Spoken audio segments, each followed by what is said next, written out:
Hi viewers, welcome to மைட்லிஸ் kitchen. இன்னைக்கு நம்ம பார்க்க போகிறது குக்கும்பர் ஜூஸ். இதில் குக்கும்பரை நம்ம தோல் சீவிக்கலாம்.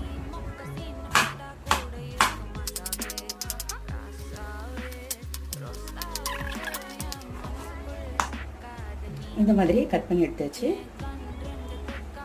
இப்போ நான் ஒரு ஜூஸ் ஜார் எடுத்திருக்கேன். அதில் கட் பண்ண இந்த வெள்ளரிக்காய் ஆட் பண்ணிக்கிறேன். ஒரு கொஞ்சமாக ஒரு கையளவு புதினா ஆட் பண்ணிக்கிறேன்.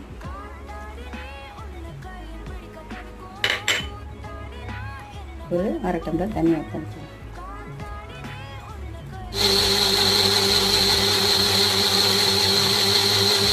ஜூஸ் அதில் எடுத்துக்கிறேன். பவுல்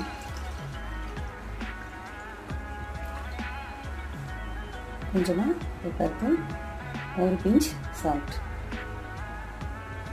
இப்போ நான் தேன் ஆட் பண்ணிக்கிறேன். அவ்வளோதாங்க, ஹெல்தியான குக்கும்பர் ஜூஸ்